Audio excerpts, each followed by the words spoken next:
Good morning. This is obviously my Monday, 8 a.m. Pacific level one meeting.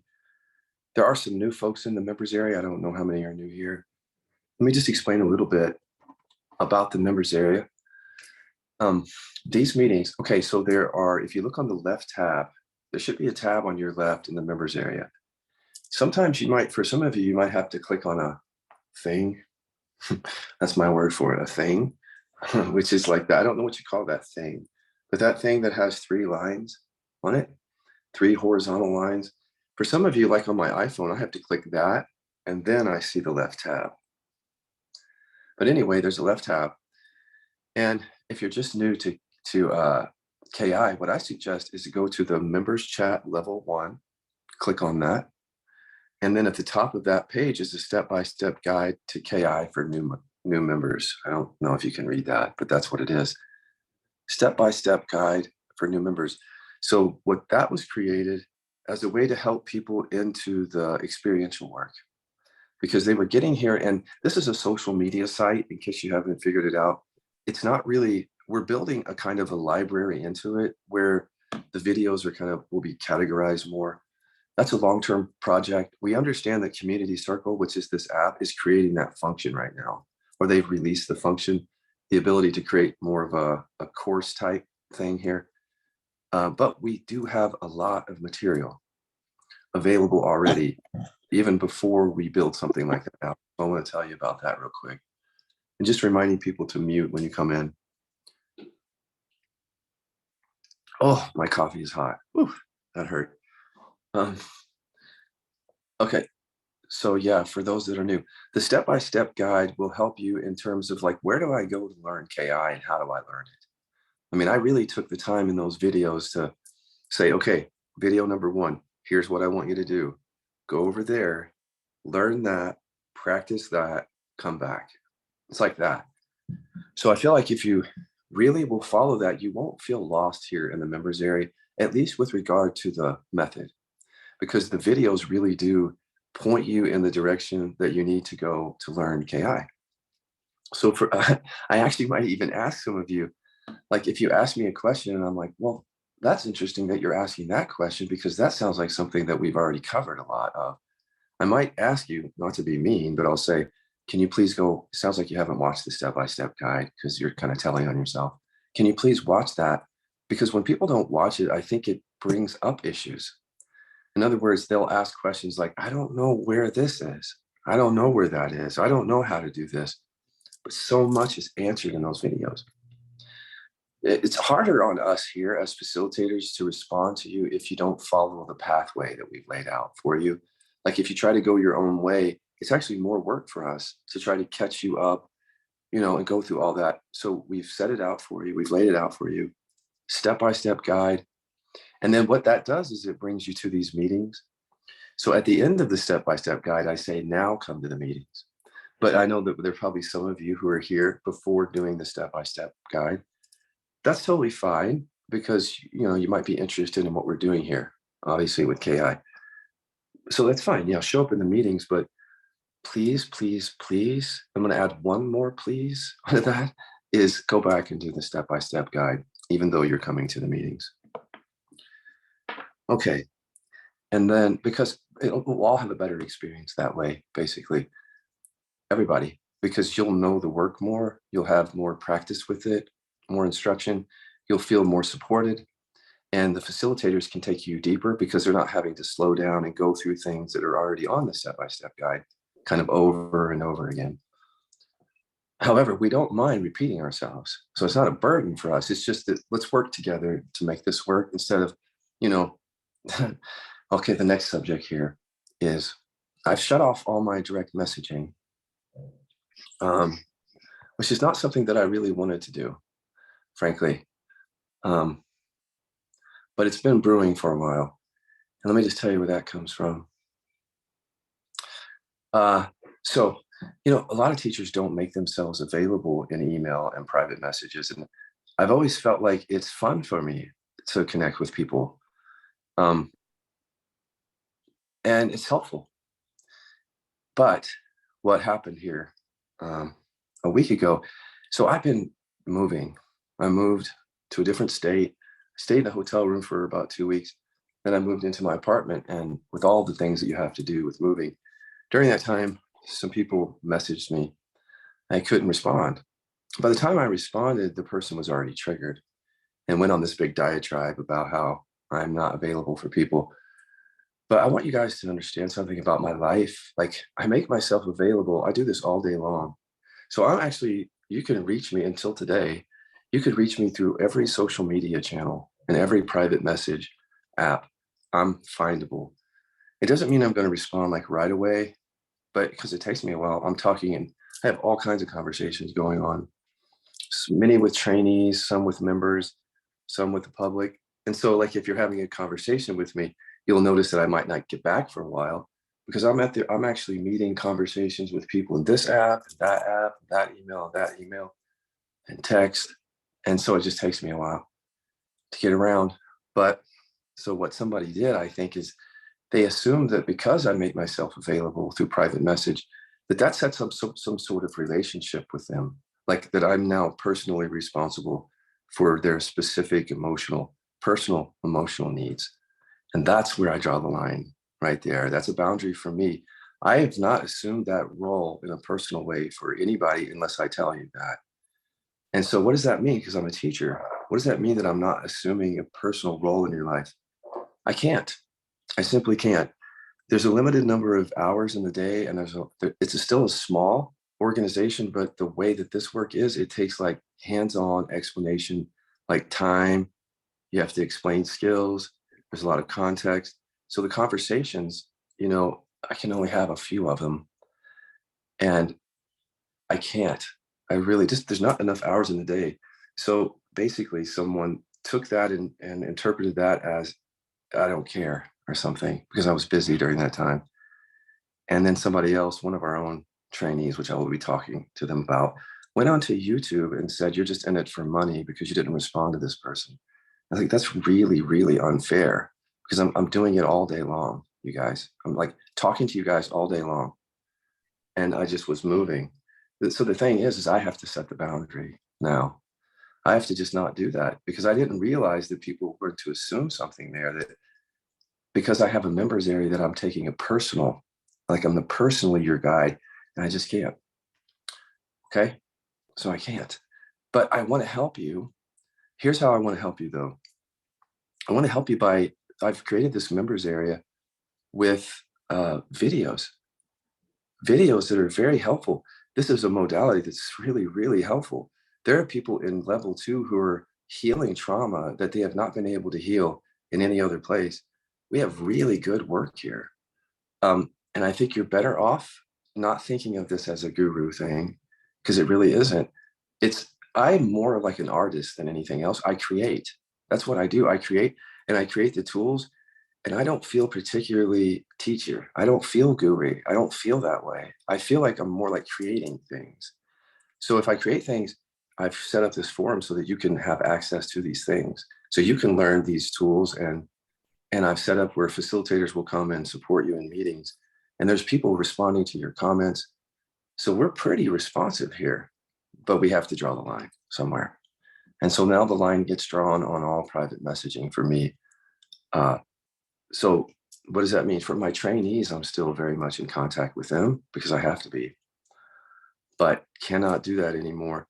So first of all, if you send a message to me, don't expect a response unless I assume some role with you. If I respond, it's likely to say that I'm not going to be assuming any role with you. I'll ask you to come to the members area or watch the videos and learn the work. Not treat me like a guru. Stop treating me like that. I don't feel that way. I don't feel special. I don't feel any of that. So even your praise is not hitting anything. That's the other thing. So if you excessively praise me, I'm probably going to say something to you because the excessive praise right around the corner comes the excessive criticism because it's trauma. I'm just a human being. I'm trying to help you all, but I have to set boundaries around that. Okay, there's my speech. Well, good. That's modeling boundary setting, I guess. Couldn't do that 3 years ago. 3 years ago, 4 years ago, everybody can come, even if you walk all over me and say mean things to me and abuse me, it's all okay because I'm people pleasing. I'm repressing anger. Just come and do it. Not anymore. Okay. Here we go, guys. The thing I want to do first is I want to invite the people who are new to ask questions. Actually, despite that big diatribe, I'm a really nice guy, and I'll meet your questions with quite compassion and politeness, you'll see. But yeah, I want to answer questions just to people who are new and need to know where things are in the members area. Maybe you just got here. We've had quite a few new members. And I know it's kind of weird when you get here. It's like, what is this place? It's kind of like Facebook, but there's videos that help me inquire, where do I go? The step-by-step guide will help you mostly, but some of you still may have some questions that I want to answer. Anybody just on how to navigate or what am I doing here in this area?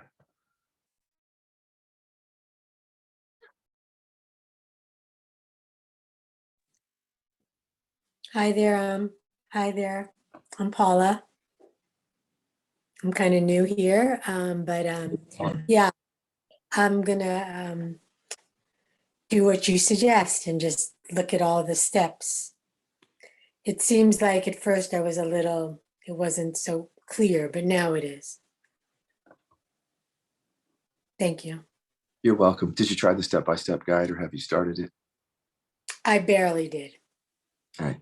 That's a good place to start. So so I will. come back to the meetings and see, and let us know if you need some more additional help once you learn this. Yeah. Alrighty, thank you. Your name sounds familiar, by the way. It's just one of those things. No, I've been in touch with you off and on over the years. Okay, that's what I thought. Good to see. Thank you. So I have a question. Good morning. Good morning. Yeah, thank you so much for laying out those boundaries. I've been a part of a lot of courses and I'm always so appreciative of that. So I think my question is more kind of administrative. So Scott, if I do have kind of like a more like an administrative type of question, is there an email or who's the point of contact in the membership area in order to kind of get those general housekeeping? Because I just finished watching the second video last night, and that brings me to my second question, which is all this kind of, I guess you might say, thoughts or things that are like coming up, and I'm just like, oh my god, oh my god, oh my god, but I don't want to like be blasting out the members area with all of this stuff. But honestly, it's like I've been there's so many different things that I've tried, and this is just, I'm so excited because this is really the first thing that I've found that I'm able to actively engage with my trauma in a way that it doesn't feel like it's invasive or flooding. So all of that being said is like, as even now, as I'm sharing this, I'm just so full, and it's like, it's just all this stuff kind of wanting to be shared and like come out. So I just want to be sure, like, what's also the protocol for sharing in the members area. And by the way, somehow James is spotlighted. What's that again? The last thing? Oh, so James was spotlighted. I was like, where did you go? Oh, yeah. Okay, so feedback form. There is a feedback form for any technical questions. It's also feedback, like any feedback. If you don't like something about the form, you can just give feedback. Okay. Or any, but also technical questions, feedback. Okay. So where that is, if you go to the left tab on the side, you'll see it should say welcome there. And under that tab should say feedback form. Oh, is that not private? That's public? There's not like a private kind of like an inbox or place? Yeah, I should have showed it to you. It's private. There's a little contact box here. If you scroll down, you can fill in the details, and then it sends it privately to the staff, and the public doesn't see it. Ah, okay. So that nobody else in the group will see it then. Right. Confidentiality, for feedback has to be totally confidential. So we made it that way. Okay. Nobody else sees it. Yeah. Oh, beautiful. Okay. And then in terms of my like being so full and like, yeah, I don't want to say verbal vomit, but that's almost kind of what it's like. There's just so much stuff, you know what I mean? Yeah. And wanting to share just because it's so much to hold within myself. Right. But look, I'm one of the most prolific teachers. I've got hundreds and hundreds of videos because I like to share and talk. And so we never like to chill speech here. I like just share it all you want. The only thing you'll probably find is like if somebody sees that you're like you're not really processing, you're just kind of, then somebody probably might say something to you. But I mean, this isn't a forum where we express. If you scroll down, there's all kinds of things being expressed here Yeah. that you express out there. So it's a pretty safe space for that. Okay, yeah, cool. Because there were definitely some things that I really resonated with. And I'm just really grateful, like that part that you talked about with, excuse me if I'm butchering his name, Mihai, is that his Mihai. name? Mihai, Yeah. Around the inner child, because there's so many things that I've just never resonated with, and that was just one of them. And so to finally hear this explanation and be in a place where it's like, oh God, I'm not alone in this thinking. It's like, Good. it's a breath of fresh air. So, okay, thank you so much. You're welcome so Nice much. to talk with you. You too. Okay, so I'm just opening it up to questions and answers for just new folks who might need a little help, and then we're going to get into some work here today. It's about a 2-hour meeting, and you can leave anytime. It will be recorded, or it is being recorded. Can And I watch come it. up further, please? Say that one more time. Lisa? Oh, sorry. I'm supposed to be on mute. I was talking to someone else. Apologies. No problem.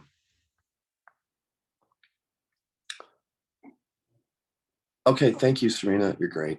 So Serena copied the level 1 meetings list. So for those who are new, you're going to want to probably save that link because all the meetings are on that page and you'll want to know. And there's meetings almost like every day, or maybe not every day, but many during the week that will be really helpful actually for new folks. Okay, any other questions just on how to find my way around this new strange land?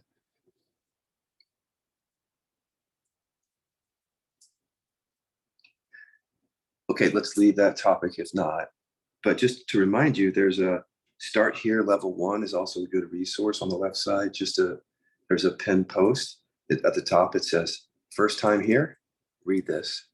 So again, Start Here level 1 if you're new, and then the members area chat level 1 with the pinned post at the top. Good places to start.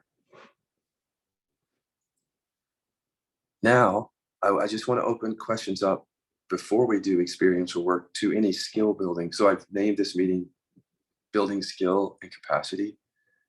That sounds kind of dry, but what I mean by that is like learning KI skill, because we've learned that when you gain skill, you can go into areas that you couldn't go into, and you can go in there safely, like trauma. So skill is like really important here. And we want to build skill from the moment we get here. And so part of it is just answering questions that you already have before I introduce new skills. Some of you are already learning them. Any questions at all? And there are no stupid questions. I can guarantee you, if you ask a question, somebody will be like, I'm so glad that you asked that because I didn't want to, but I have the same question. Anything about skills? Everybody has to start somewhere. There's no stupid questions.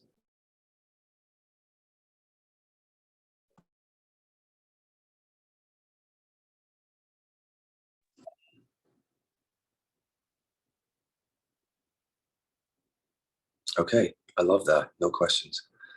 Let's get into a little bit of skill work. I'm going to be speaking like really basically today because I do know that there are some new members, but basic doesn't mean it's not going to be, powerful work, because whenever you do reverse inquiry, it's powerful, as you know. And I like to focus on vulnerability inquiry for reasons that will be clear when you get into the 3rd dimension KI, maybe even more clear or clearer than they are now. But just briefly, because we like to give context, we don't just like to do experiential work. We like to explain why we're doing this particular work the way that we're doing it. And if you can get that in your mind, it gears your practice towards a really skillful KI practice. You get to turn it towards trauma and repression if you'll start to focus kind of in the right areas now. And for us here, the right areas are the identifications with emotions and repressed emotions. Let me explain that for a second, because we have a lot of identification. So we identify with a lot of different stories and content, and there's suffering in that. And I'm not dismissing or downplaying any of it. But what I've learned through the years is that the bypassing that happened in non-duality for me and others seemed to be because something emotional wasn't dealt with.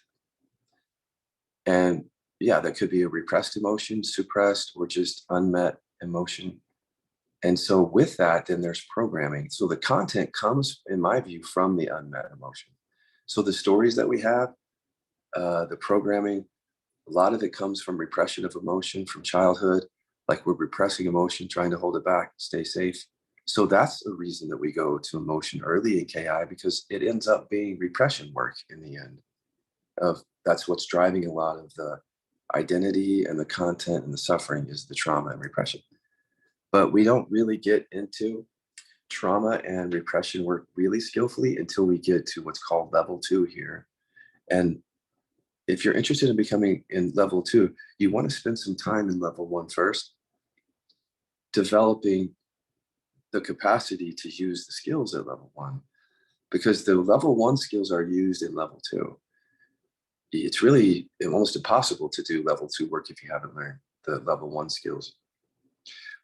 Here's essentially what's different between the two levels. Again, for the new folks, is that in so-called level 1, it's really first and second dimension KI. Okay, let me go here. First and second dimension spiritual practice is basically, first dimension is like meditation, mindfulness, awareness-based practice, where you just be with what is, right? Second level is where you start to inquire. So in first level, nothing gets prompted up. That would be like sitting on a meditation mat. If a feeling comes, you just allow it to be. You don't use any inquiry to prompt up any thoughts that are with it necessarily. It's just everything is allowed. And it's a very powerful practice. And it's the foundation of this work, because the rest that allow everything gets taken into all the dimensions. But what we do when we get into other dimensions is we start to do inquiry. We start to prompt up things that would not otherwise arise. And that's where we start to get to some of the emotional stuff that we are stuck around. Because what we have found is that there's a mind-body connection around our emotions. It's not just that we're feeling anger as if the mind is not involved, or it's not just like the body's just producing sadness by itself. There's a mind-body connection. And this is how we're able to reverse repression in third dimension when you get there. Third dimension just means our level 2 here. If you sit around KI for a while, this will all make sense. But we had to number it differently because people were bypassing. People were avoiding their trauma and repression in spirituality. I was. So we had to create a third dimension of practice to reach the repressions. So KI basically goes to trauma and repression for like a deep, deep embodiment and hopefully a healing. We'll see what happens. It depends on how much we bypass the repression work or avoid it, really. Okay, so this just allows me to explain to you why I'm doing vulnerability inquiry here with you today. Vulnerability inquiry is a second dimension KI tool, meaning it just means we're prompting things up. So vulnerability inquiry just means reverse inquiry on emotions. Let me take you through a really quick example, and then I'm going to guide you as a group through it. The one way that we often do it is we use what's called an emotional boomerang. So a boomerang is a KI tool. Think of a boomerang as you throw something out and then it comes back to you. The idea here is that a lot of my triggers are actually coming from within me. Like I'm actually producing it and it looks like it's somebody else. But if I inquire, I actually see it's something that I'm believing. So it's like a boomerang. It's like my conditioning gets thrown out. But if I look back, it's actually, my triggers are actually showing me what I'm believing. If I let each trigger be a boomerang back to see what it is I'm believing, you can experience real freedom then. It's hard to experience freedom if you're just constantly thinking that it's everyone else creating the suffering, not you, not coming from you. Sometimes other people create suffering. That's another thing. But a lot of the suffering is coming from us. Okay. here's what I mean by vulnerability and emotional boomerang. If you could just find somebody who's triggered you recently, and you don't even have to know why, because it's really emotional work we're going to do today. Pull up somebody right now, just for the heck of it, who you know that you're triggered around, even if you've set a boundary with the person, or maybe the conflict is over, but you still feel something. Can everybody pull something like that up? Just to see that you have certain people in your life like that. Now, here, if I were to process it, if you watch it, it would look like this. The emotional boomerang is to ask, what emotion's coming up for me here? So that's important to name with emotional work, because otherwise we might just, we don't know what we're feeling, and so we just stuff it down. By naming it, we can inquire into it more so that we don't stuff it down and we allow it, and then not hang on to the emotion. So the emotional boomerang is, what emotion am I feeling here with my trigger with Jimmy? Yeah, I'm feeling afraid. So I'm commenting on my body. So I'm feeling down in the body with awareness, and I'm naming it. I'm afraid. But the idea behind that is that the body's not just producing the feeling by itself. There's literally thoughts there. And one of them is I'm afraid. But there are other thoughts there because the mind-body connection. So here's how it would work. To see the mind-body connection, instead of just resting with feeling, you're going to find out in KI that that's actually not very skillful when it comes to certain things, to just come down and feel. Yeah, it's not bad. It doesn't hurt anything. But when you just come down and feel, there's an assumption going on, which is that this feeling is somehow not connected to my mind. So when you're resting really quietly, like just sitting in presence, and you're feeling something and you think you're allowing it, you may not be aware, again, of unconscious mind conditioning that's holding on to the feeling. Here's what I mean. If I look at Jimmy and I say, okay, I'm afraid, now I'm going to reverse that. Reverse inquiry is where you say something that isn't true to evoke the programming of actually how you feel, like the real identification. So I reverse that when I have Jimmy up there. I'm not afraid. Before I do that, I feel into my body, and I just listen and feel for the response. Because some of these emotions are suppressed or repressed, which means you may not even feel it as an emotion. You might just feel it as like something in the body, like even pain or contraction, and you may not get a thought.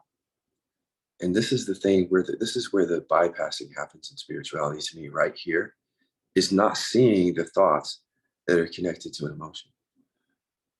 So the point is to see those thoughts. It's not just to feel that fear coming up. So it would look like this. I'm not afraid of Jimmy, or I'm not afraid here, and I feel something. Now let's say that there are some thoughts that arise. If there are, then I'm just going to basically just observe them and allow them, each one. They're going to be like words that I hear, or that they're spelled out, that I see. I'm just going to be resting with awareness with those words. I'm going to let those words be there exactly as they are from awareness until they fade away naturally. And then there's going to be energy on those words. So as I rest with the words, the energy starts to transmute some with each set of words. Or maybe there's an image that comes up that represents the fear or something. So I just let the image be there. Because each time I'm allowing words or images, I'm allowing the fear that's held in the body. But I have to allow it all.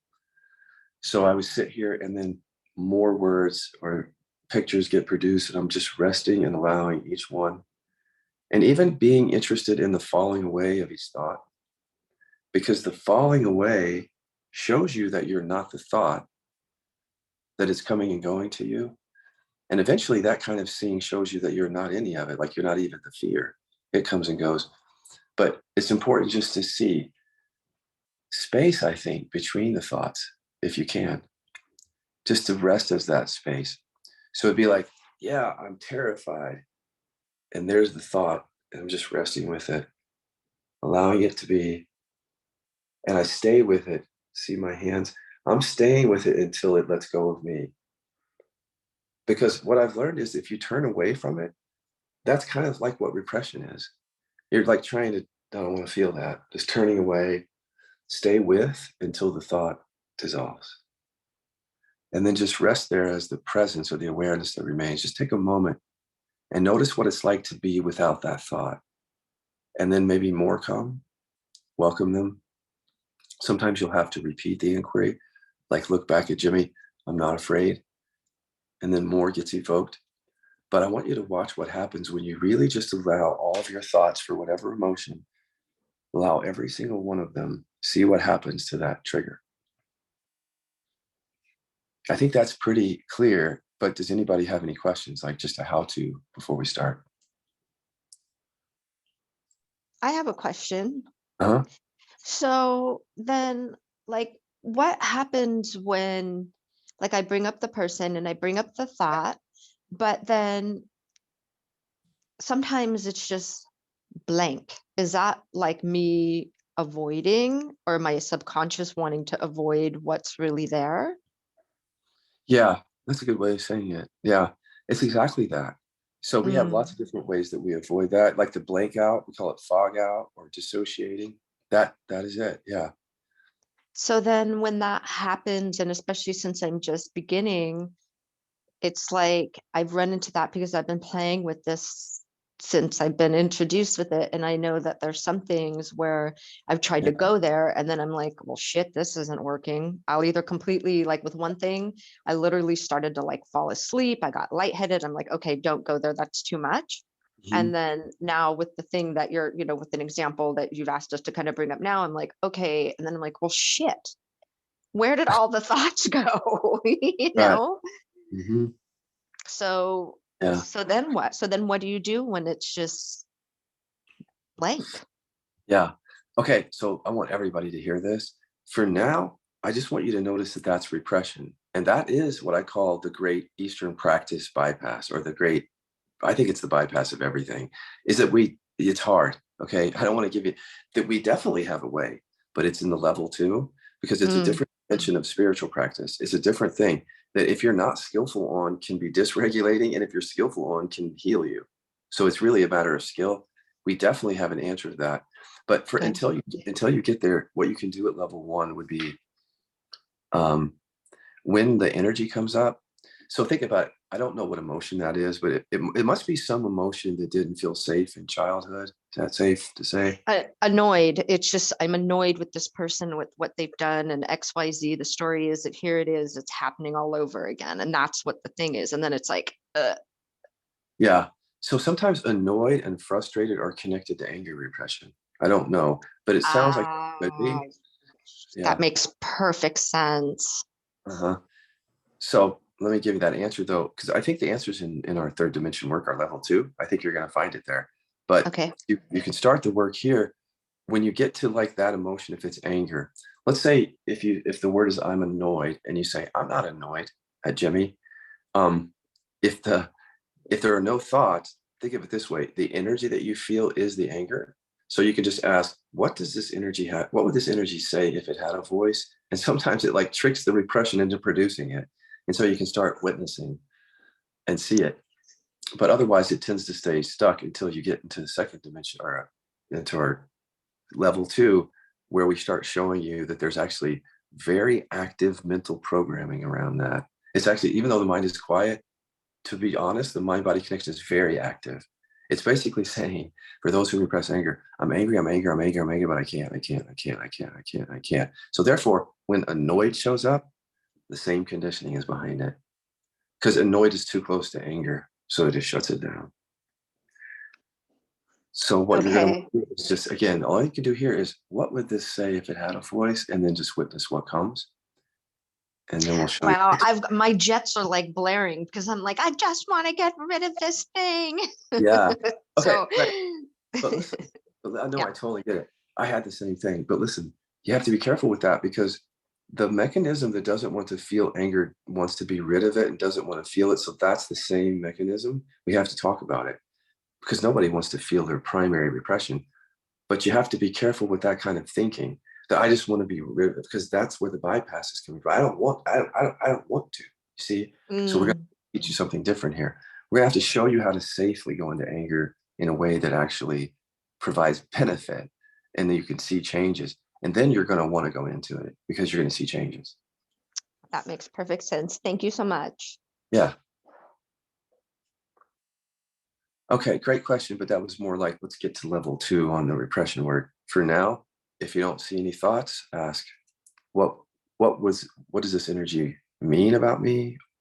Or what would it say if it had a voice? And then you might see some thoughts coming. It's repression. Thoughts are repressed too, not just anger, thoughts about anger. It's not just sadness repressed, it's thoughts about, it's I am sad is repressed. So it takes time, but we'll bring it into awareness here. Okay, anybody else just on, basic instruction on vulnerability inquiry so we can start?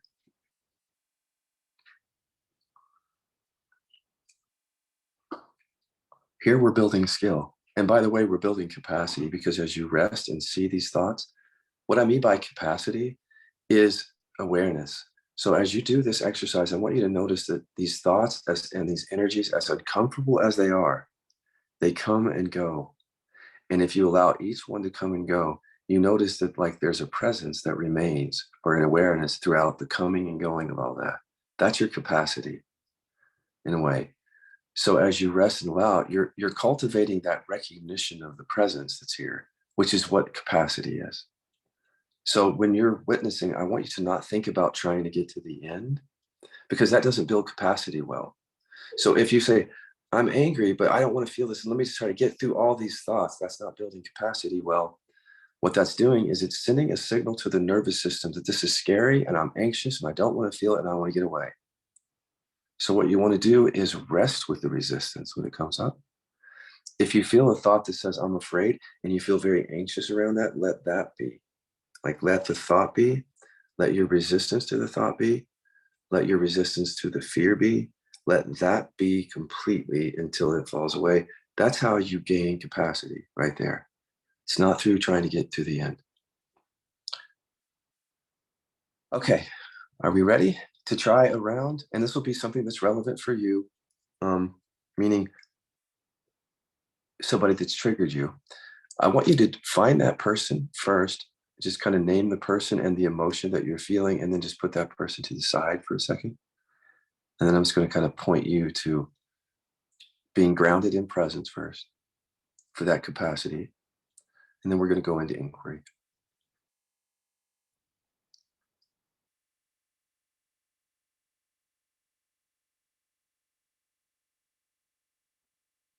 So once you know the person and the emotion, just kind of let that fade, or you can let them be there. But we want to come back to recognize here that there's something that's aware of all this. There's something that's aware of all experience. So if you could just watch your breath for a moment, this is a nice portal to that recognition of the awareness, is your breath is already happening, but just noticing it and bringing the breath down into the diaphragm or the stomach more than the lungs. Watching the breath leave. That starts to sort of stabilize you in the recognition that the breath is like appearing to you. You're aware of it. So you must not be the breath, but the breath is happening there, coming and going. Whatever you are, you're awake to it. See, you don't have to worry about where you're located. Just know that you're awake to the breath. The breath is happening to you. Awareness isn't located anywhere. It's everywhere. As you watch the breath, the mind might get a little quieter, which is helpful, because then you might recognize more being aware with a quieter mind. Aware and present in the moment. And here, just watching breath to start.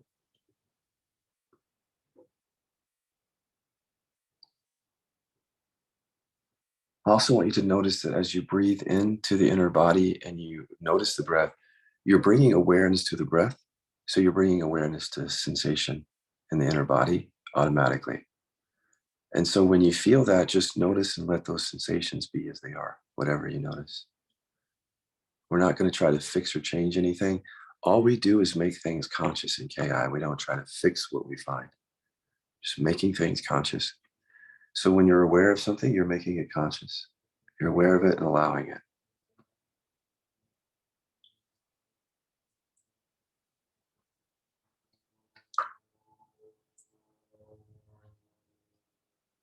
Let's just rest here for a little bit, watching breath.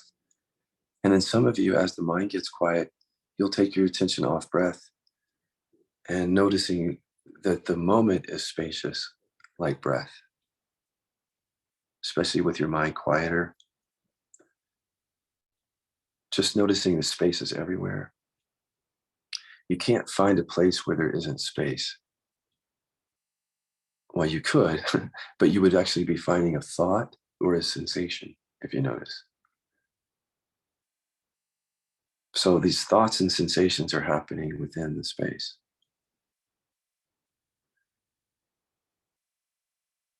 Notice that as thoughts come, if they do, just notice, let them be. There'll be words or images. But notice that you are more like the space in which it's all happening.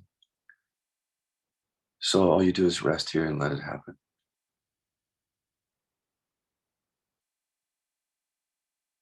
It's already happening. Just notice that it's already happening. Words, images, feeling, sensation.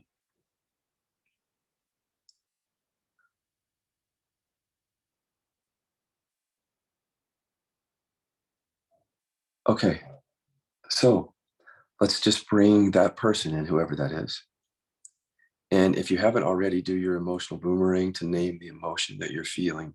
You don't have to understand why you're upset here. Just know that you feel something.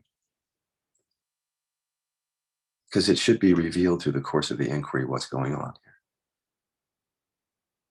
So feel down into your inner body. Once you've named the emotion, keep the person in awareness, because that's the seeming source of the trigger. Seems like the source. So keep that person there. And then just reverse your emotion. So again, if it's annoyed, I'm not annoyed, and let it come. If it's I'm sad or hurt, I'm not sad. I'm not ashamed. And then here comes the process of just allowing whatever comes. I'm going to go quiet here in a second, but remember, to build capacity is to allow everything, every thought that comes, allowed exactly as it is until it falls away naturally, leaving awareness each time. And if you don't see any thoughts, ask, what would this sensation say if it had a voice?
It's important when you see a thought to not abandon that until it falls away. Think of these thoughts as like lost children.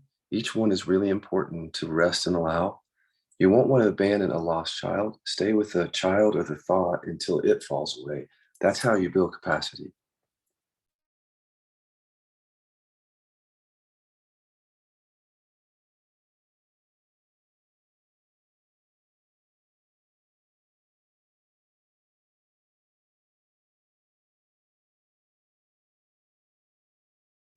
It's supposed to be uncomfortable. If it's not, you're probably not even getting to the emotional issues. So it's totally normal that it's uncomfortable. Rest with that. Let that be there.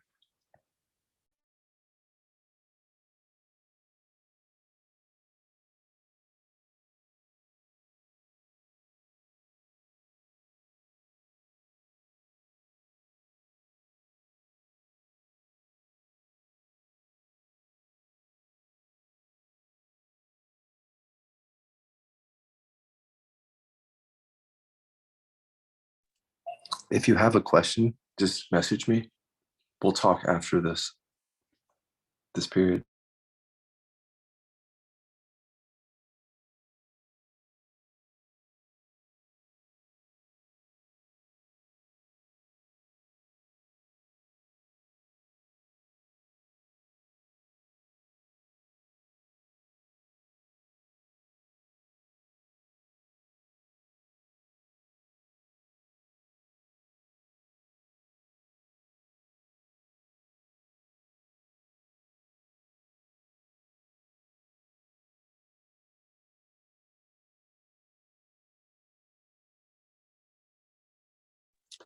If it goes quiet on you, just say again, I'm not afraid, or whatever that is, as you see the person, because usually the emotions are layered, the programming is layered. And as you ask more, you might see more there.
Okay, just winding that down now,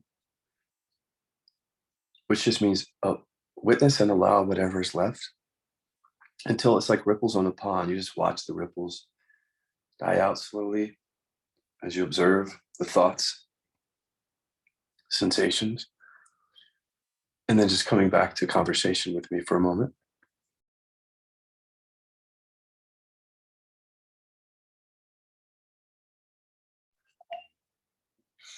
What we do here in the members area is we talk after a cycle like that because people are learning skills.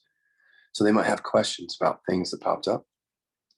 Let's go into the questions now if you have any, or comments. You can even comment about something. You don't have to ask a question.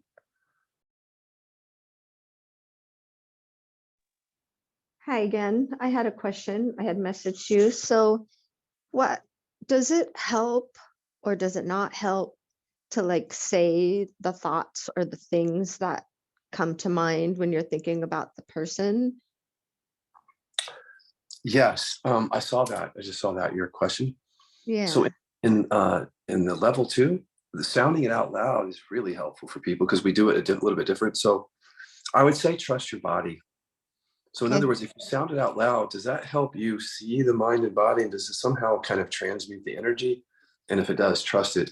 But in sounding it out, I still want you to witness it. Like I want you to sound it out, but just hear it still, like you're hearing it from awareness. Like I'm afraid, and just let that be. Because we want to bring awareness to whatever it is anyway.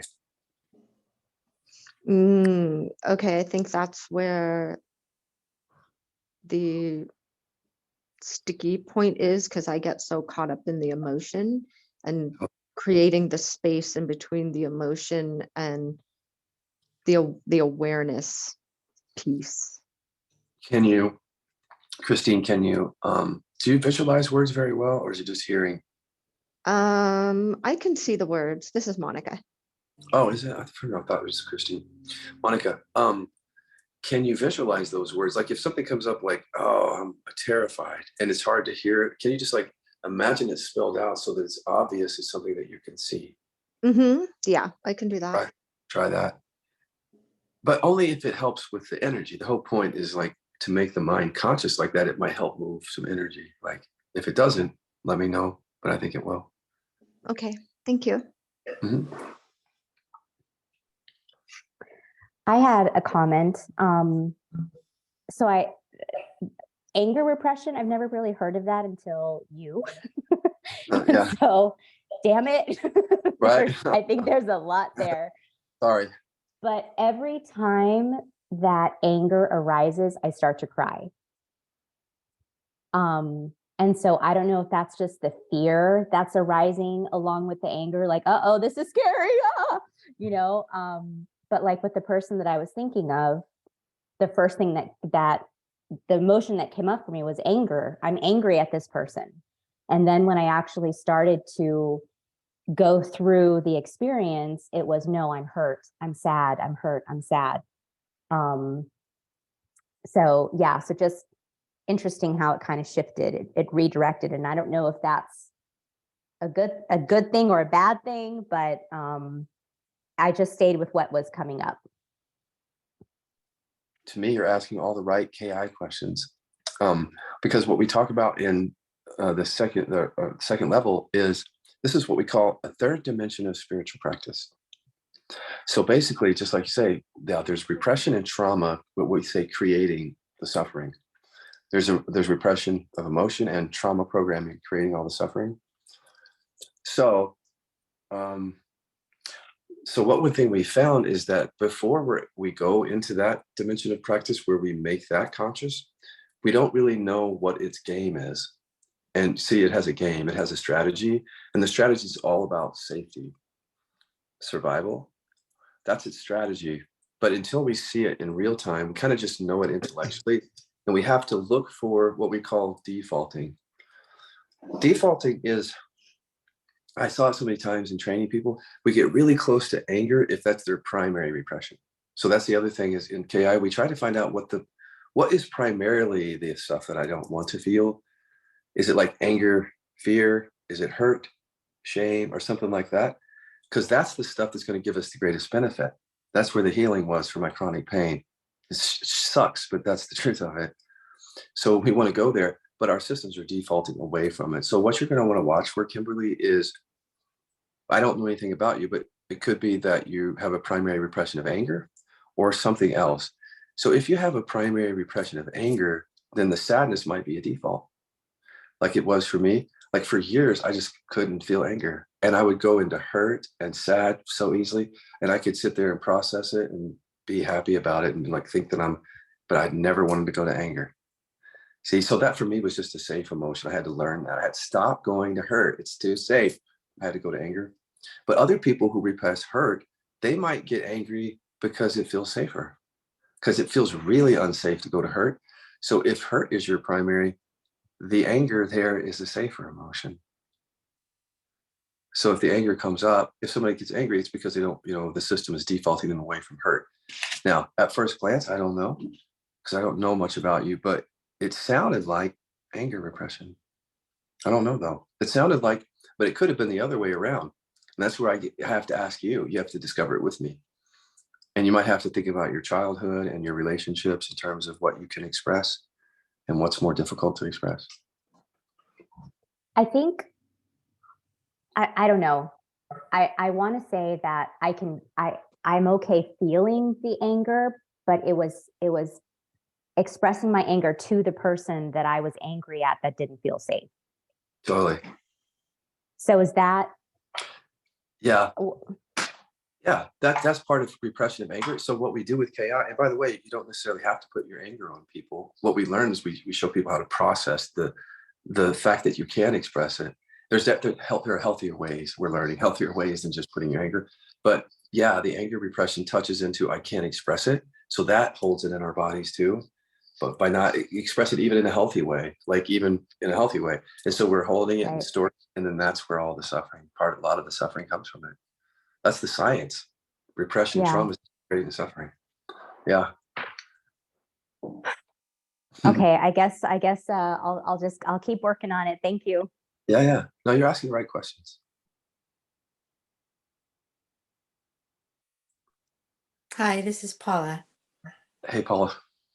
Hi. So, what went on for me is, I don't know, thoughts don't seem to be apparent. Um, the resistance is apparent, and the sensation is very apparent. And the more I said, I'm not afraid, the waves of sensation became stronger and stronger. And the only word that came to my mind over and over and over again was no, Yeah, that's it. no, no, no. Yeah. So yeah, and anger is definitely no, not a not a safe thing to ever feel or Yeah. approach. So Right. yeah. Totally. But listen for a second, because when I first started to heal the chronic pain, that's what I got. Okay. So I went down into my chronic pain and I said, I can get angry at them and be like, no. And that no lasted a while. But now when I go in there, there's nothing and the pain is healed. So even though your mind says you're never going to express anger, I want to encourage you to re-examine that, because there might be some healing there. And we've created a pretty safe pathway into that comparatively to other pathways. A way to go in it to where you feel confident, you know what you're doing, and it works and it's safe. So we'll work with that I mean, I later. set a boundary just recently with my daughter, right? That was like and she hung up on me and but yeah, setting boundaries, saying no, um just like yeah, kind of just taking care of myself instead of everybody else. So it's quite a journey, Yeah. and Just, I'm yeah. glad I'm here. Thank you. No, I'm glad you're here too. Just stick with us. I think more will become obvious about this the more you hang out with us, about how this is the source of suffering. Because this is what science is saying. See, we're tracking science here. And that's why I think it's working. Well, I have a strong practice with capacity for staying with the sensations. Awesome. But the thought stuff doesn't, there's, I don't know, there's like, it just doesn't, there's not a lot of that. Yeah, So, there is. It's just unconscious. So basically, think about it this way.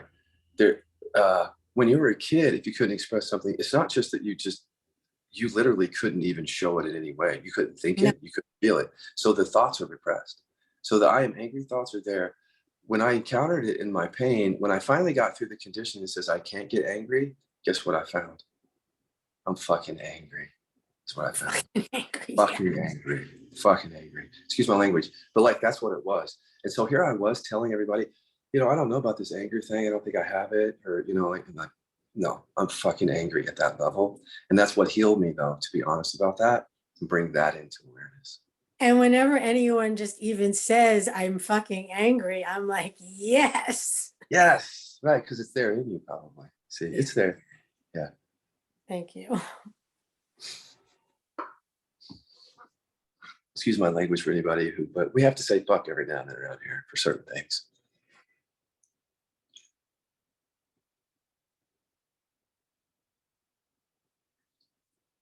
Okay, anybody else before we start in just another round, because practice helps and it brings about questions and the questions help. Yes to more F-bombs. I have a lot of F-bombs, Monica. If you want them. Any questions?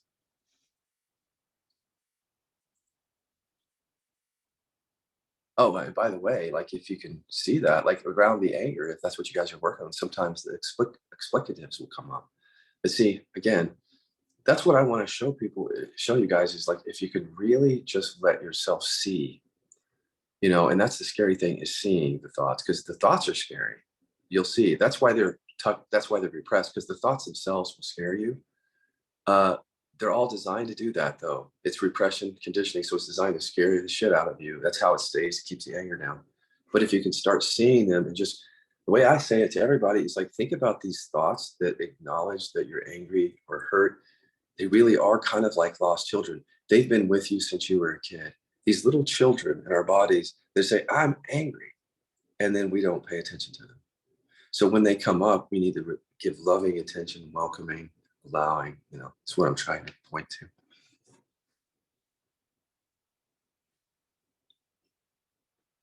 Okay. If there's no other questions, we'll go through another round here.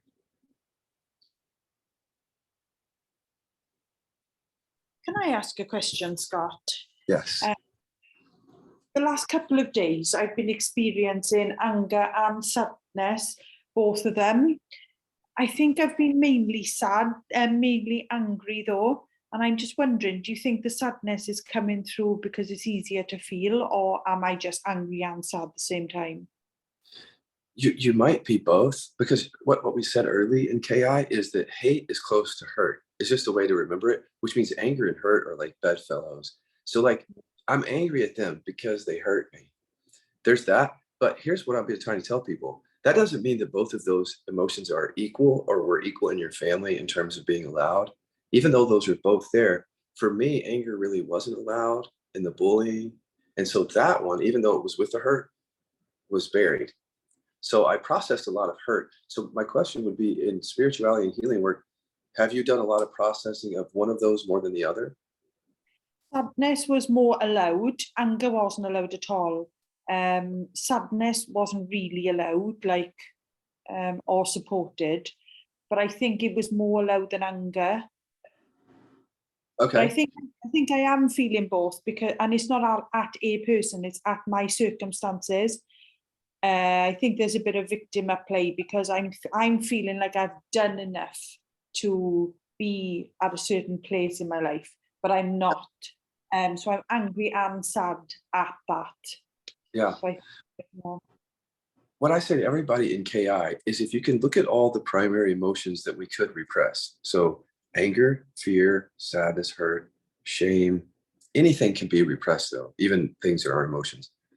If you can look at those and then start your KI practice and just notice, not only in KI, but in previous modalities, where have you not gone?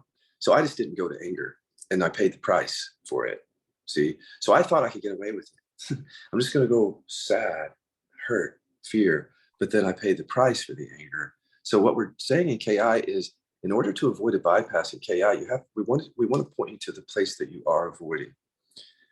So we don't know whether that's anger or hurt for you, but you kind of helped us understand something about your system, which is you might be repressing both, but anger was more unsafe in your family and in your system. So I would be going to anger a lot in KI, treating it like a primary repression until you learn otherwise, because it is repressed. We don't know if it's primary. We don't know if it's the main one, but we know it's repressed, and we know that there's bypass with repressed emotions usually in spirituality. Bypassing is right. I think it is the main one, and I do wonder whether I'm going to sadness because it's more comfortable, to not stay in the anger when it gets a bit too much. I think I'm going back and forth between them, because when I got sad today, yesterday actually, I just got really, really upset with myself because somebody close to me passed away last year. But I took myself to that thought, if that makes sense. Yeah. Because I chose that thought. So I chose to be sad in a sense. Obviously it is sad. You know, when I thought of it, they were genuine emotions. Yeah. But I was choosing that feeling, I guess, I think. Yeah. Unconsciously, maybe, right? Yeah. But here's the thing that I noticed just listening to you is, through all the years that I was triggered into sadness and hurt, I processed the crap out of it. But what I realize now is that the anger wouldn't let me feel it. So it kept bringing me to that. It would only let me feel what was safe. So I want you all to pay attention to that just because something is showing up doesn't mean it's actually the repressed emotion. Because again, what might show up might be safer. And I don't know for you which one, but as you stay in KI, you're probably going to figure that out somehow, because you're going to get to know your operating system much more here, your programming. You'll see it. It just takes a while because you have to build the skill in order to see the programming that's unconscious. Once you see the programming, it becomes more obvious with regard to which emotions are really repressed. You guys are asking the right questions up front, but you may not have enough information to answer it. You just have to kind of sit here with us for a while. We all have to do that and discover, because our system is constantly trying to get away from the primary. So it is not helping us at all. And I also feel like sometimes the anger is trying to take me away from the sadness as well. So they're probably quite quite similarly, the main ones. They're probably on par. Yeah. Again, you're asking the right questions. Just don't go to anger more. That's my encouragement. Go there. If hurt and sadness has been easier or safer to process, doesn't mean safe. Just if it's been easier or safer to go to hurt in KI, go to anger first and see what happens. It's been more loud, and I think what the problem, well, not a problem, but what the pattern is with me is when I was a child, when I was sad, I would get love and attention from that. So I think it's my anyway. Okay. Yeah. Again, these are all the right questions. Before anybody asks anything else, I'm going to give everyone some suggestions. And one is to go to, this is free, go to similarminds.com. Similarminds.com. There's a short or long Enneagram test. And the Enneagram test, if you take it, you'll get the results and then go read about your type.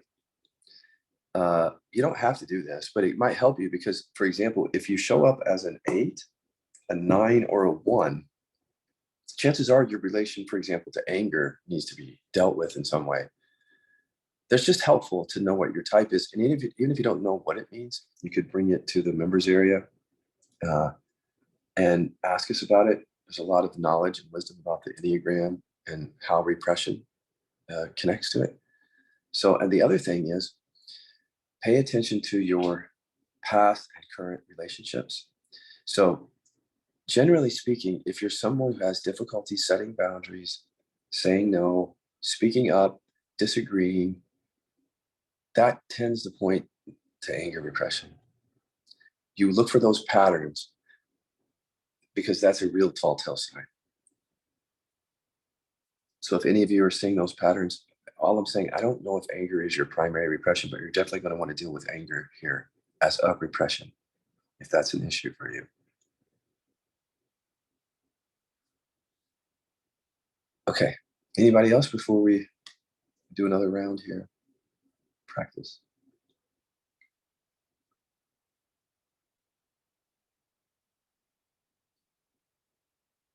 Similarminds.com. Yeah.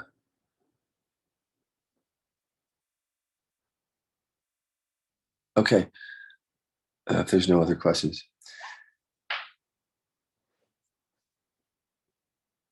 A couple of other things here before we start this. For those of you who are seeing a lot of thoughts, like if you say, I'm not afraid, and then you get a bunch of thoughts, or in other words, it just feels like too much, or you get like one thought that's like really sticky, what you can do is just a little bit of tapping.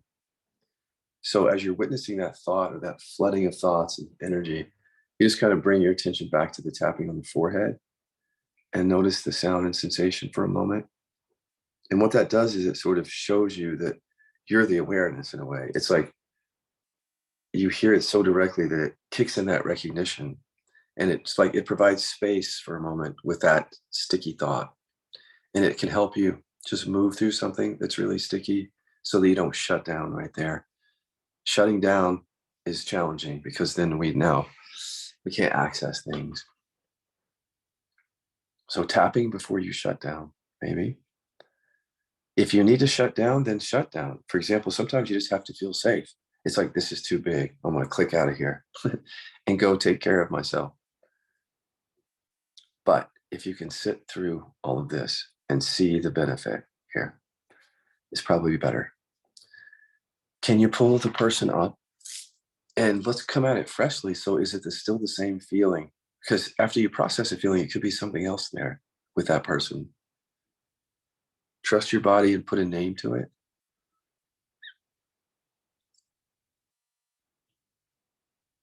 And then as you're looking at the person in awareness and you're feeling into your inner body, reverse that. So I'm not hurt or I'm not angry, whatever. And then welcome every thought as if it's a lost child. Welcome the energy with every thought. As you welcome the thought, you can feel the energy. Let it all be. From awareness, just observing, not thinking, observing and allowing.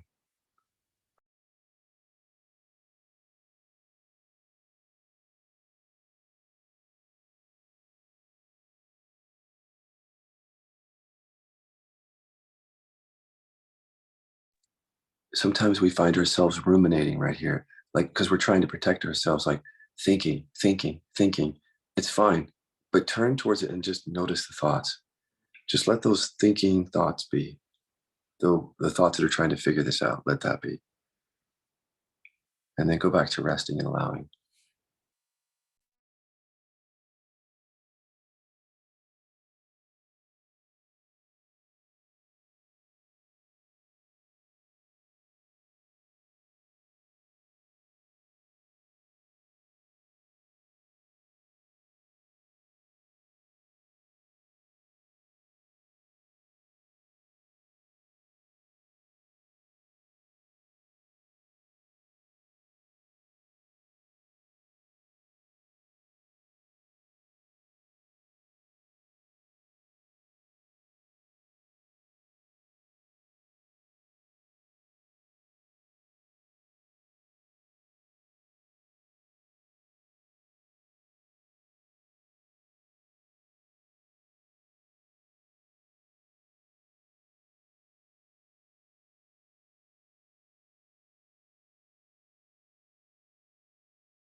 Again, just notice for ruminating, that's your mind trying to figure it out and stay safe. Can you just turn towards that mind and let that be, whatever it's saying? Otherwise, just notice and allow whatever's being produced from the inquiry. I'm not sad or I'm not hurt.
Remember, it's not just emotions that are suppressed or repressed, it's the thoughts around them. So if you have a lot of energy building up in your body right now and not a lot of thoughts, I would do mining. I would say, what does this energy have to say? That actually can let the steam off of the energy just to start witnessing and allowing thoughts. Because there are thoughts involved right now, even if you don't see them.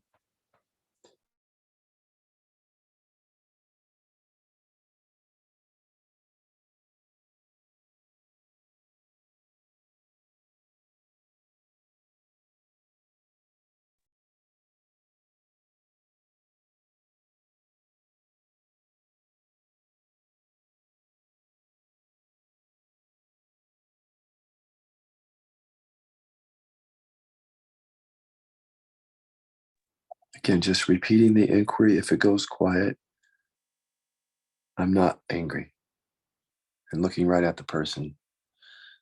At a certain point, it might feel like there's just not anything there or much there on that emotion. You can just go to another emotion.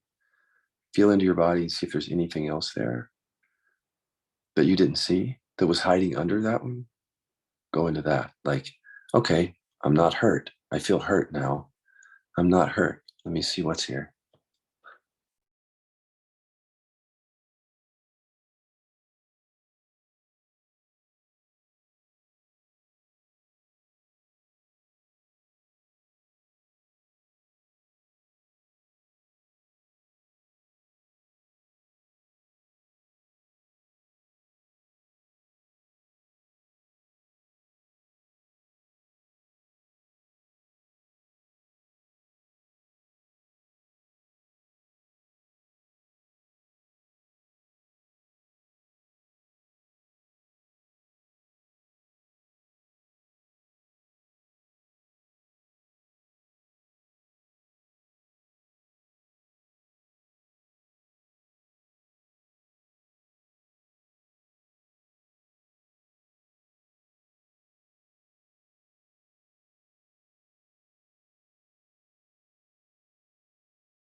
And now what I want to do is, some of you are just still witnessing that, and you can just ignore me. If you're right in the middle of an inquiry, you can even mute it or turn it down and just continue. But what I want to do at the end here is help people just kind of regulate through inquiry. I invite all of you to research the nervous system regulation materials in the members area, like go to the search feature, because you're going to want to learn certain emergency measures and certain things that help you with the capacity to be with all this, to regulate your system, to keep it so that you don't get completely dysregulated by just doing inquiry. And that helps to build capacity for the deeper somatic work. So I really encourage everyone to go learn about that. But also, I want you to think about how inquiry can regulate. So just actually questioning your thoughts or letting your thoughts be seen can be regulating. We'll show you more about that. And again, the second level, but here, mining is a good tool for regulation. After you've done work like this, where you went into emotions that you were carrying around and you brought those thoughts into awareness, what can happen is it can feel more regulated, actually. You might feel calmer, some of you, right now, like you don't really feel triggered. And that's the value of that inquiry. One of them is that experience of working through that trigger. But for some of you, you might have tapped into something that's like a childhood repression or suppression. And so that can also be regulating, even though, there's a repression there. It can still be regulating just to watch the thoughts of anger or whatever else. But for some of you, that kind of thing will get energy moving. And so it's nice when you, at the end of a cycle like that we just did, including when you're doing it on your own, is just to sit afterwards and either use a nervous system regulation thing that works for you, or mining, which is what I'm going to do with you now. So this is only for people who have some energy up that it feels like, oh, well, this feels kind of uncomfortable. I don't know how I'm going to work today or go about my day. Just rest with that energy, feel it and let it be first. And then just ask, what is this? Or, yeah, what would I call this energy? And then just hear that, or even spell it out like, oh, this is too much, or whatever it is, and really slow down the label, like bring awareness to it and really allow it. Because the mind actually is involved in the dysregulation. We think of it as body dysregulated, but it's mind body. So when you're feeling dysregulated in the body, you want to look to your mind, what you're believing still about that energy. It's too much. Let that be. Observing and letting it be. The label makes the energy feel like too much. Let the label be until it dissolves, whatever that is. Stay with it. And then what else is this? What is this? And then mind comes up. See, it's the hidden mind that can make you feel dysregulated. The mind that's over here believing things about this. It's not coming into awareness. So what else is this? Just let it be. Whatever your mind is saying it is, allow that. And keep allowing whatever your mind produces here. Let every thought come all the way to rest until you don't see that thought anymore. Just letting it be completely until it falls away.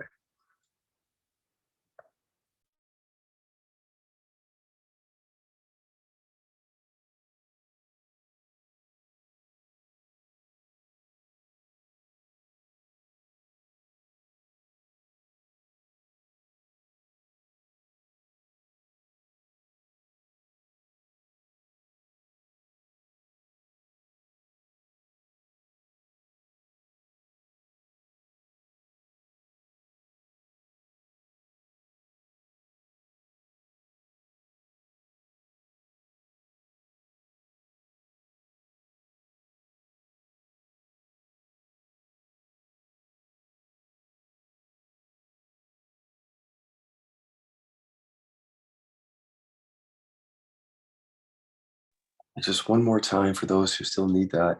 What else? What is this that I'm feeling? Just ask. It's like asking Siri, and Siri will produce. It's like, well, this is scary. Okay, let that be that word until that is fallen away in awareness. So you want to welcome it. You don't want to push that word away. Welcome it. See it, allow it until it falls away naturally. That's much more gentle and loving and less violent and resistant.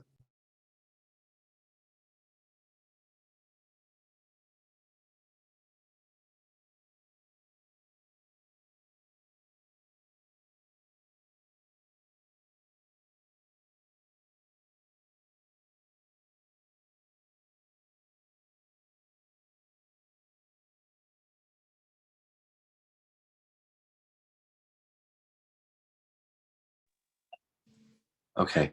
But you guys, I don't know how many more rounds I'm going to do, because last week I did it and I did it maybe a few more rounds and people hadn't really developed skill and capacity enough. So I might leave it right there for today, just to give you a taste of it. And then of course there's lots of videos with this kind of work on there.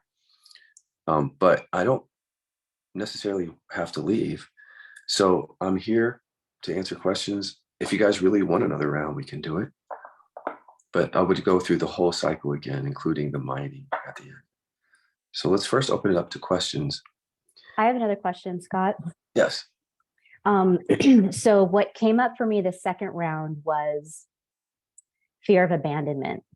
And that feels a lot scarier than, like, that's the fear of abandonment is under the anger, it's under the shame, it's under the sadness. And that's the thing that I'm terrified of feeling, is that fear of abandonment. So one of my questions is, so I got in touch with that. There were tears. I do EFT when I'm going through this process. So I was going through all the tapping rounds, and stuff was coming up like, don't leave me. I don't want to be alone. Why did you leave me? Those kinds of things. And then I come to a calm place where, like, okay, there's no more energy coming up. I inquire, what else? What else do you want to say? Tell me more, whatever. Nothing's coming up. I feel calm.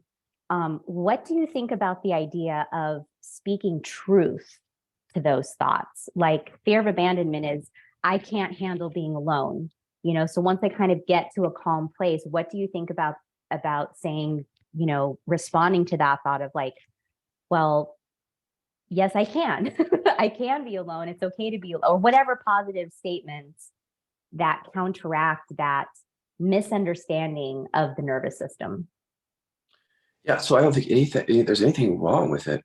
The only thing I would say is, like, will that actually reverse the repression? I don't think so, because it's like really strong conditioning that's connected to your body, the frozen fear. And if there's repressed anger, that's really powerful conditioning that you haven't tapped into yet, probably, because in KI, we just discovered it, actually. And so we want to show you that first. And when we show you that, you're totally right. The frozen fear, you already caught on to it. You're really tuned in. I can hear it, because you're already saying things and seeing things that we've seen in second level. So the frozen fear is a good catch. It seems to be like a very baseline emotion with trauma for us, because even with my anger repression, it's like, I'm afraid to express anger, People will say, I'm terrified to cry or show hurt. So it really is fear. But what we've been saying to people is, yes, we're definitely going to get to the frozen fear. I'm going to answer your question in a second. We're definitely going to get to the frozen fear, but definitely look for your primary repression. It still might be anger or sadness. And so that layer has to be dealt with. But it's very difficult to just go to the fear and bypass the anger if it's layered in a repression. You don't want to do that, I don't think. So I would just say, find your primary repression and then join the rest of us, because we're all dealing with frozen fear. It seems to be a universal thing. The fear is just a human thing that we're all dealing with, but we all have different primaries. And so there's other different primaries for all of us. Like I repressed the feminine in me growing up gay, got bullied. That's pretty unique to me. Like you might not have that, right? But we both have frozen fear if we have trauma. So we kind of join together there. We just have to be aware of our primaries. Are just that primary, that set of emotions that are really scary for us. Now, to answer your question, so those kinds of things where we negotiate with the inner child, they're not bad. So like the inner child conditioning comes up and you're talking to it differently, that's helpful. But what we found is that programming tends to go on until it's integrated and transmuted. The inner child stuff is, in my view, it's actually unprocessed, repressed emotion and trauma. So when the inner child comes up, they're screaming in fear and they're angry or they're crying. We have to meet that. That's our fear. That is our anger. That's our hurt. So if I negotiate with that child as if it's not mine, as if it's that child's and that's not me, then I could bypass the anger. It's a way of keeping it safe, but I'm not transmuting it for the deeper freedom and healing. So what we do is we start out negotiating with the inner child because it helps us to regulate our system and see some things about it and let go. But I think what we have to do is go deeper, own that energy. I want to say this from a non-dual standpoint, there's no child. That's all conditioning. That's your conditioning. Those are your repressed emotions. So I would say third dimension is where you own it. I'm angry. And then the child stops coming up. When you go, I'm angry, and you own it, and then also transmute it, you're not getting stuck there, then that child doesn't appear for me. See, the child stopped appearing when I resolved the trauma and the repression. It kept appearing in that way until I owned it. So when you say transmuting, and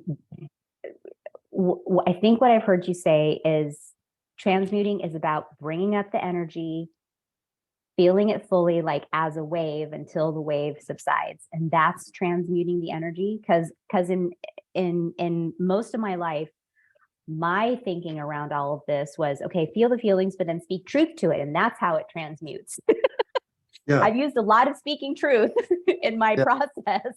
Yeah. So help me understand what you mean by transmute. If it's working to so by transmute, I mean literally energy is dissolving, or like the energy that's stuck in one area around that will just dissolve, like my chronic pain, gone.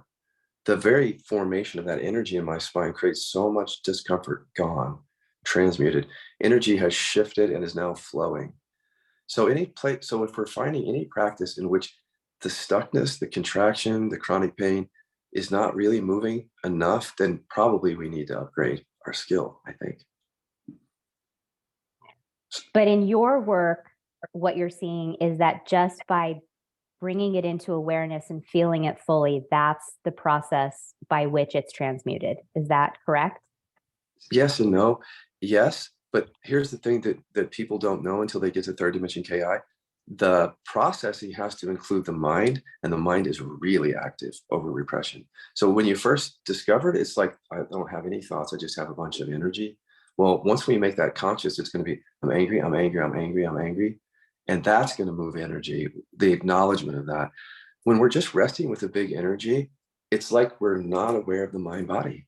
So it can't really transmute.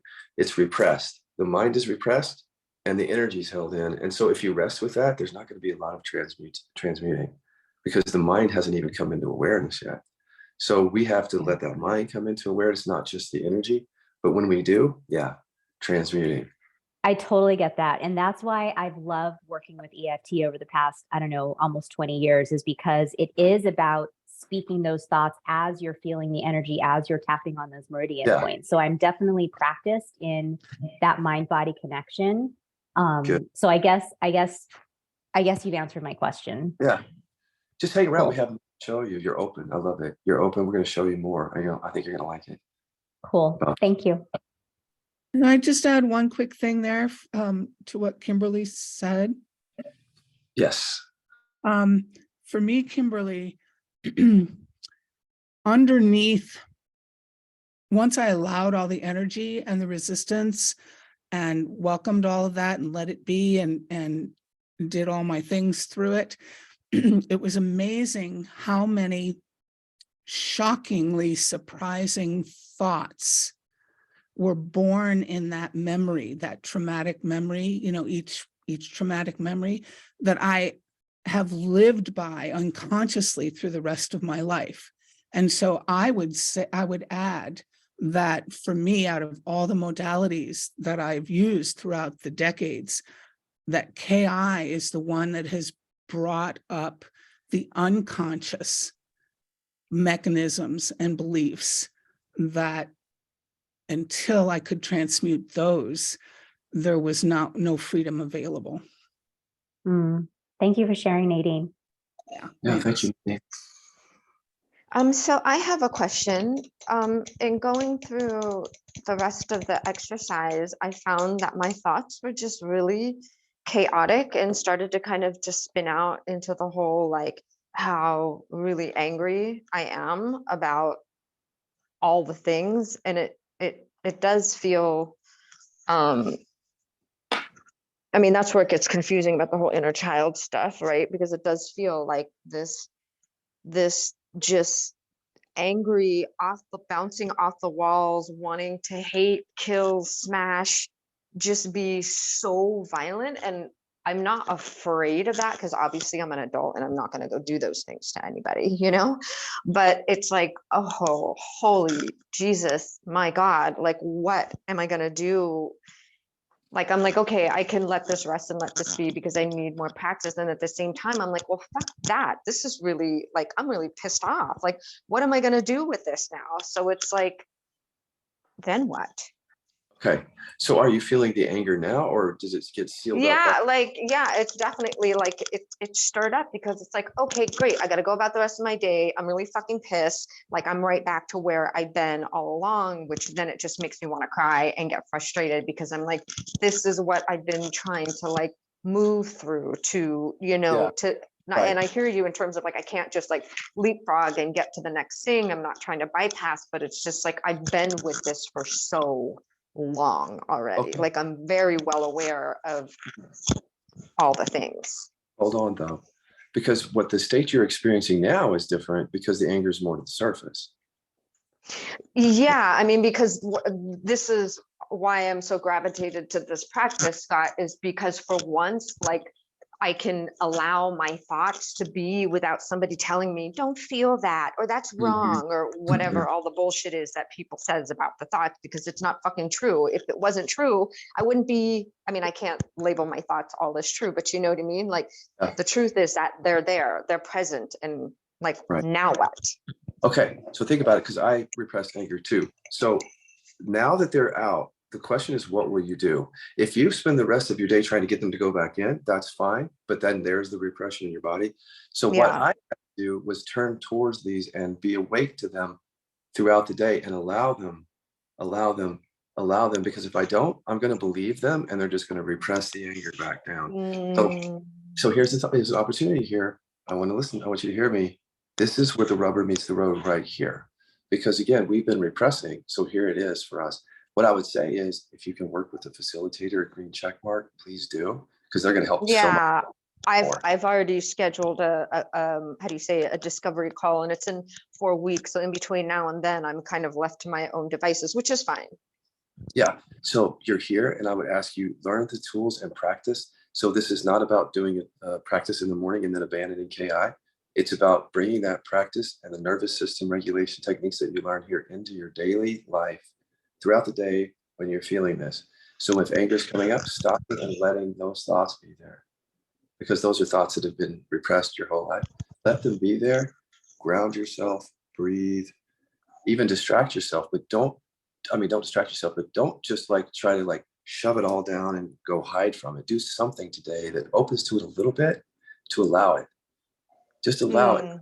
See, because right now I can hear that you're against it. I hear it. It's like you're against No, it. it's not so much that I'm against it. It's just like, it's like the same thing. It's like, well, what the fuck do I do with it? But what I hear you saying is like, to use the inner child metaphor, it's like almost giving the angry child attention. Oh, okay, you're really angry. I hear you.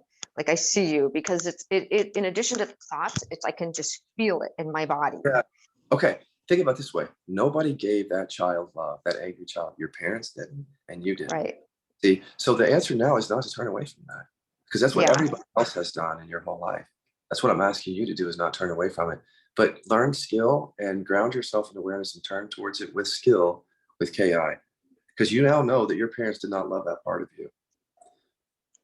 Oh, I was just never allowed to be, I was never allowed to express anything. I mean, the common statement from my father was, I don't care how you feel, this is what it is. Right. So, you know, so now here I am, so I can turn towards myself and say, hey, maybe even say out loud, you know, I hear how you feel and I do care. And we're Yeah. working on it. Maybe something as simple as that. Because even now, just saying that out loud, it just like, yeah, it just makes me, yeah, just be teary-eyed and want to cry. And I also have to tell myself, like, hello, we have to work and make money today. Yeah. But, you know, again, turning towards them, like right now, see, when there's angry thoughts going on, there's always an opportunity. I can either turn towards it and let those be, or I can do what my mom and dad did. Ignore that and dismiss it and go about my day. See what I'm saying? That's what my mom and dad did. That's what the bullies did to me. Like it wasn't safe to feel that anywhere. This is a different place here. We're welcoming that. Like we're encouraging you to open to that, because we're not going to be your parents. We're not going to do that to you. Of course. Right. Well, thank you. That's really helpful. Thank you for welcoming my anger. Yeah, no, you're welcome.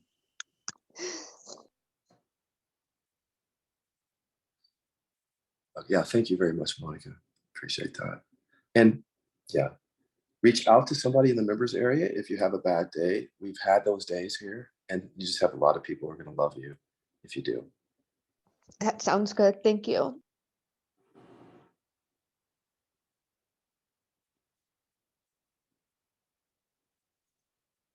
Yeah. Okay, guys, I have time for like maybe one more question or comment, and I'll go at about 15 till here.